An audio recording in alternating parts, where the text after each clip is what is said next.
Top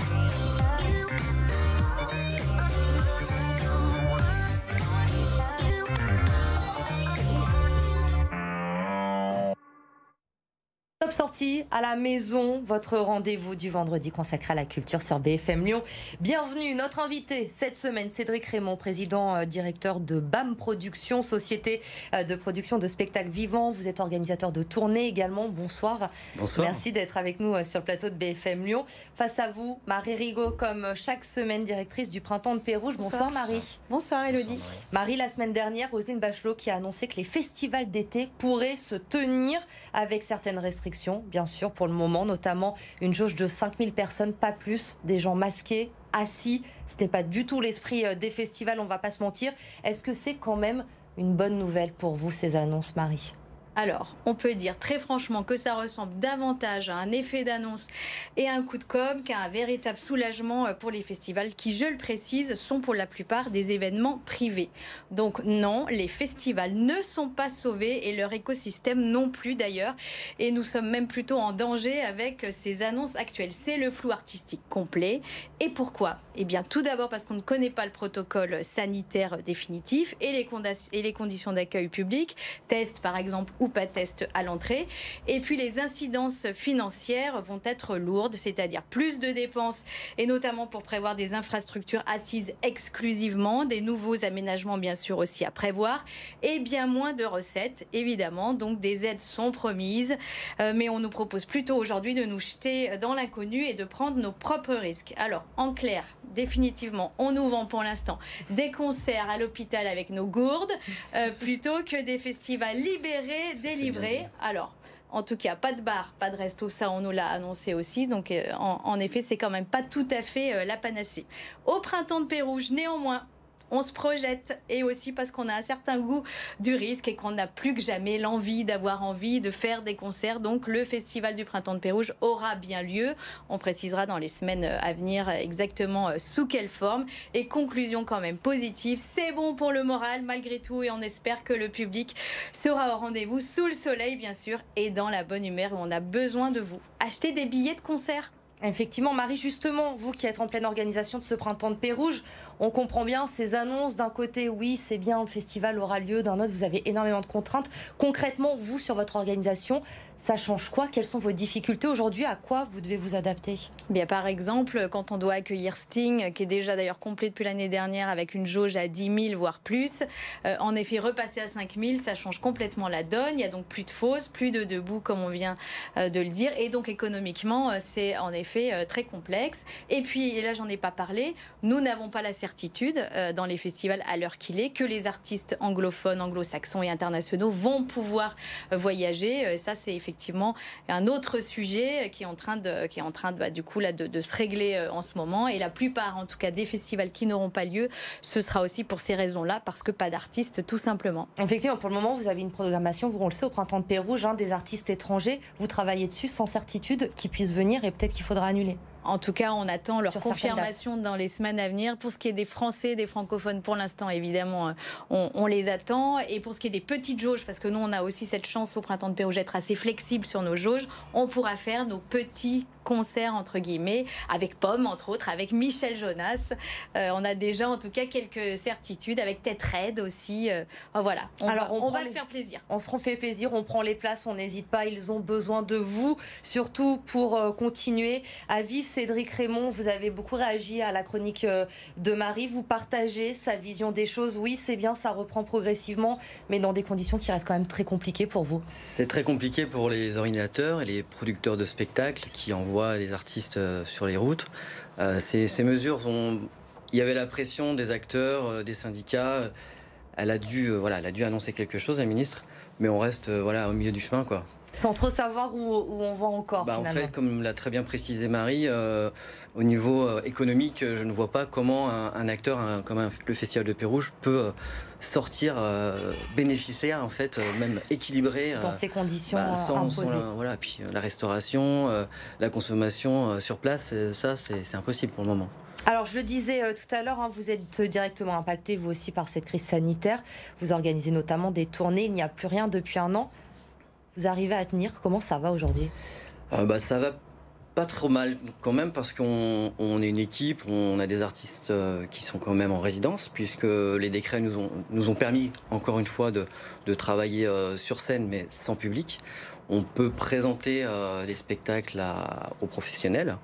Donc pas plus tard par exemple que mercredi on a pu présenter Melba, une artiste de notre catalogue aux Inouïs du Printemps de Bourges, à la Source, à la Fontaine pour les auditions régionales. Samedi également on a aussi Casbah qui présentera sa candidature, en tout cas son show, son live pour Champagne-Ardenne. Donc on a encore des choses qui peuvent se faire mais c'est compliqué parce qu'on n'en voit pas le bout en fait, on ne sait pas quand est-ce qu'on va vraiment pouvoir faire notre métier. Alors, dans ce contexte-là, vous avez quand même décidé d'agir, de faire quelque chose, notamment en lançant une web-série hors saison. C'est sur YouTube que ça se passe. Il y a 8 épisodes, chacun étant centré sur un artiste. Le dernier sortira la semaine prochaine, d'ailleurs, sur YouTube. On y voit vos artistes chez eux ou encore en studio. Une immersion intime avec eux. On va regarder un extrait et on en parle après. Tu vois, c'est un peu absurde. J'ai pas réussi à écrire pendant une longue période. J'étais bloquée. Il a fallu du temps pour retrouver le feu. Mes coéquipiers ont la patience de m'attendre. De composer avec des temps de latence. Des fulgurances aussi. Ma façon de créer est à 2 vitesses. C'est tantôt de la course de fond, tantôt des sprints. Je sais pas pourquoi, mais maintenant je sais que c'est comme ça que je fonctionne. Alors justement, c'est un extrait avec Melba dont vous parliez à l'instant. D'où vous est venue l'idée de cette web-série ? En fait, on a voulu enfourcher le tigre parce que on n'est pas, on n'a pas beaucoup de choses et les artistes, eux, avaient vraiment envie d'avoir des choses. Ils ont encore des choses à dire. Et en fait, on a eu la chance d'être soutenu par la ville de Lyon avec le fonds d'aide à la culture. Donc comme 4 millions d'euros qui ont été reversés aux acteurs lyonnais et on a eu la chance d'avoir une petite partie de cette aide et on s'est dit en équipe on va utiliser cet argent pour financer 8 épisodes. On va rémunérer tous les artistes qui vont être présents sur l'image, les techniciens également, bien sûr. Et on a fait donc appel, on a appelé à Zachary Dangouin, le réalisateur, pour suivre nos artistes pendant 8 épisodes. On se rend bien compte dans Top Sortie à la maison, ça fait de longs mois maintenant avec Marie qu'on essaye quand même de voir des initiatives, de se dire non, la culture n'est pas morte aujourd'hui. Il y a beaucoup de choses qui sont faites dans la métropole de Lyon. Cette crise permet quand même à la culture de se réinventer d'une certaine façon. Oui, on est obligé de toute façon de trouver des nouvelles choses, des solutions alternatives. Sinon, on va tourner en rond, nos artistes vont être malheureux en fait. Donc voilà, nous en tant qu'acteurs culturels, on se doit pas de se réinventer, mais de trouver des nouvelles choses. Aujourd'hui, vous avez des projets, malgré tout, vous arrivez encore à vous projeter ? Oui, il y a encore des salles qui sont à l'écoute, qui nous appellent pour participer à des coproductions de spectacles pour bien sûr fin 2021, même 2022. On a des projets de festival avec nos équipes techniques. On essaye en tout cas d'avancer, de continuer notre passion en fait. Vous vous dites aujourd'hui que l'été, la fin de l'année, ce sera bon, vous pourrez réorganiser des tournées, des concerts, même si ce ne sera pas forcément tout de suite dans les mêmes conditions qu'avant ? Je pense qu'on va pas vraiment avoir quelque chose de sérieux avant septembre. À mon avis, peut-être que cet été, encore une fois, on aura un juste milieu avec quelques festivals qui vont se tenir. Mais voilà, on va rattaquer à partir de fin 2021 très sérieusement, je pense. Et on a hâte en tout cas de pouvoir voir la culture repartir, de retourner voir des spectacles. Merci Cédric Raymond, vous restez avec nous pour le coup de cœur de Marie. Plaisir. Comme toutes les semaines. Compliqué, on l'a compris en ce moment, d'avoir accès physiquement, en tout cas, à la culture. Plus de concerts, les théâtres, les musées, les cinémas qui sont fermés. Heureusement, Marie, il nous reste encore les librairies pour s'évader un petit peu et faire de jolies découvertes au passage. Ouais, c'est vrai que les librairies, et tant mieux pour elles, tirent bien leur épingle du jeu et on a de la chance parce qu'on a plein de librairies très singulières avec leur propre univers donc dans la métropole. Alors moi j'ai plusieurs coups de cœur, mais un notamment qui est une librairie près de chez moi à Saint-Cyr-au-Mont-d'Or, au nom évocateur de mystère et boule de gomme. Alors c'est une toute petite librairie comme on les aime, adorable, cosy, tenue avec passion par Sandrine et son équipe. C'est le paradis entre autres pour la lecture jeune public avec vraiment une super sélection, des goodies jeunesse et aussi une belle sélection sur le voyage et la gastronomie. Et alors en plus, la librairie est tenue, entre autres, par Maud Miami, jeune auteure lyonnaise qui a déjà édité en format pocket quelques ouvrages, 3. Alors c'est autour d'un personnage qui s'appelle Alfred. Donc il y a d'abord eu les 10 vœux d'Alfred, les amours d'Alfred, et puis vient de sortir du Rififi au Camboudin. Alors cette jeune auteure est quand même bretonne d'origine. Alors le pitch, en tout cas du premier bouquin, les 10 vœux d'Alfred, c'est donc l'histoire d'Alfred, 9 ans, qui, pour passer le cap de ses 10 ans, établit une liste de vœux à réaliser avant le grand jour de ses 10 et à l'aide de son papy chéri. C'est écrit vraiment frais, beau et drôle. Le style est très vif et la tendresse pointe son nez au bout du champ. Et on a vu les images en même temps, ça donne envie d'y aller.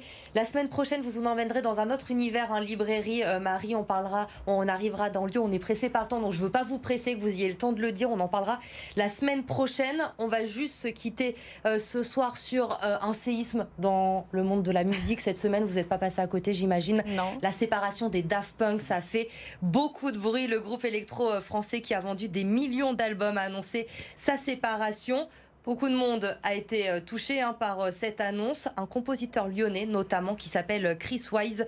Il est fan inconditionnel du groupe et du coup, pour essayer de surmonter sa peine, il a décidé de composer. Écoutez ce qu'il a fait cette semaine et on l'entend juste après.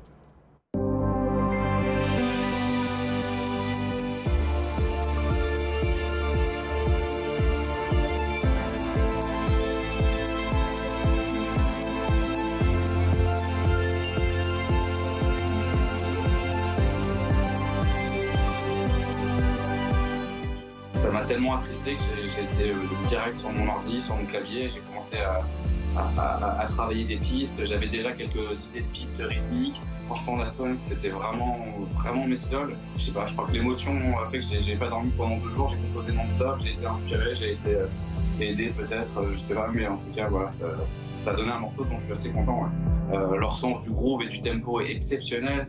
Quand tu penses que les mecs, ils avaient 20 ans, quand ils ont fait Homework et quand tu sais la maturité que ça demande pour produire un disque, ils avaient ce génie, mais c'est le genre de génie qu'avait Mozart qui composait des concertos à 9 ans.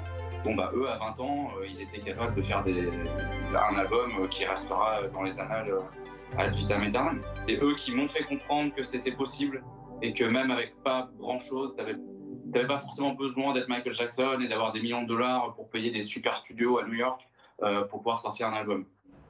L'hommage à Daft Punk de cet artiste lyonnais. Vous restez avec nous. Merci à tous les deux d'avoir été avec moi pour cette nouvelle émission Top Sortie à la maison. On se retrouve la semaine prochaine. Marie, l'info se poursuit sur BFM Lyon. Passez une très bonne soirée et un très bon week-end.